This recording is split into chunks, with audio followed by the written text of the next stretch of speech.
6 moves of the spine supine one leg, aka yoga to do in bed. This is one of my most favorite sequences. You can also slot it later in class, especially in a gentle class. We start on our backs.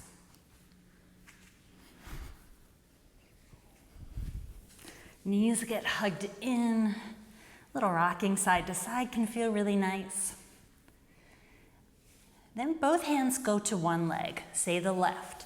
You'll keep the right knee about parallel with the left and extend and bend the knee with the breath. Inhale, extend, leg reaches up. Exhale, bend, it dangles down. Inhales, lift, and exhales, lower. Note that you're holding the bent knee. You're not holding the back of the leg. For some folks, that's just a little too aggressive. If when your leg is up, you flex your toes toward your face, and when it's down, you squeeze your heel and point your toes, you'll activate even more along the front and the back lines of the leg. Here my quads and my tibialis muscles flex to help stretch the back.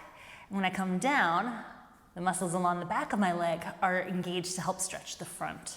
Maybe 10 of these, a dozen. Eventually we'll keep the leg up in the air, draw some circles, wiggle the toes. Sometimes I even think about making a fist with my foot and opening it. Fist and open. And eventually I might shake my foot out like I'm flicking water. Okay, I engage, press my heel up, pull my toes back, find my breath, press my knee against my hands, pull my hands back against my stable leg, and exhale to lower on down. Sometimes it feels nice to hover, already a stretch in the front of the hip. Sometimes we want to go immediately down, and if this was bothering your student's back, you'd have them bend their knee and rest their feet down on the floor.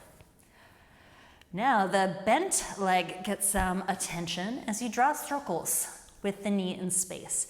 If you can keep some energy running down your extended leg, that'll help to hold the pelvis steady. A hand on the hip might also help to hold the pelvis steady as the opposite knee is guided by the arm. Of course, you could do this hands-free if you were looking for more hip activation. I like the passive sensation of exploring around the hip. Eventually, this will become a reclining version of tree pose. Left knee all the way over toward the left, sole of the left foot facing in toward the right leg, an inner thigh stretch. Arms reach up. Feel that a back bend wants to emerge and let it. I feel a flare through my low ribs and a stretch across my abs. And after a few breaths here, I'll shimmy over toward my bent leg. So I press into my head and my shoulders, my head, until I feel a stretch emerge up the right side. Staying just a little engaged down the right side leg is helping me here.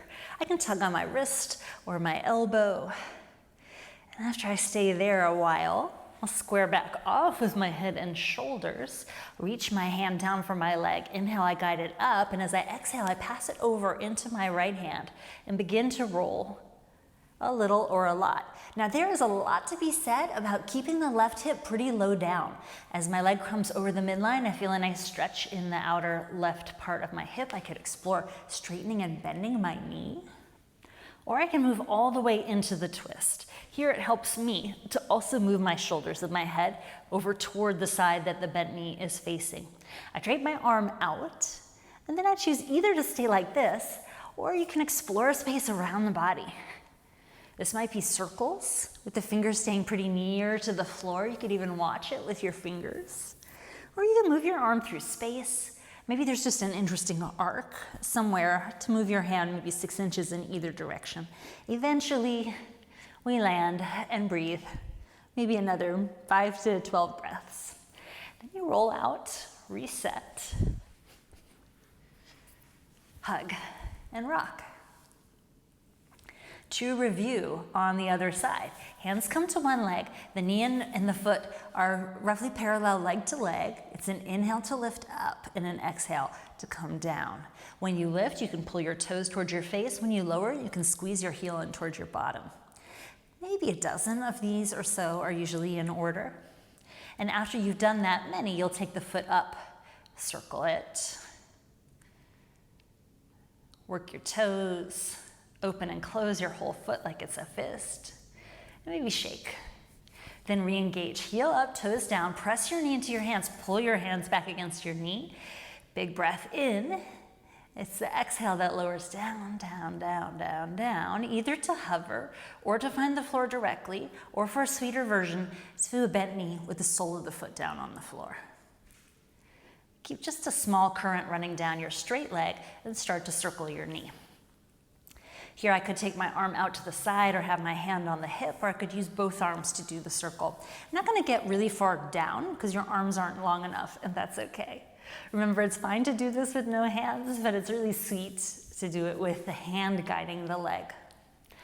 Eventually, it becomes a Supta Vrikshasana, a reclining version of tree pose. First, the back bend. This is interesting if you're going to be doing tree pose later. When students lift their arms, they might feel, oh, my ribcage does want to come up with my arms. That's something I can choose to let happen, or I can actively work against. After a few breaths in the straight on, you can add the side bend, which might be enhanced with a little tug, or you could hold your elbows. Several breaths there, then you'll square back off. I take my right hand to my right knee, inhale, guide it up, exhale, cross over. As I cross, I extend my arm out, and I might choose to come all the way onto the outer left hip, or to keep the right hip just up off the floor, or even down on the floor. All of these are delicious places to be. And we park the lower body steady and move the upper body. It might be just the shoulder, or it might be more of a experience of coming in and out of the twist. It could be circles in one direction, or you can go back and forth like a windshield wiper.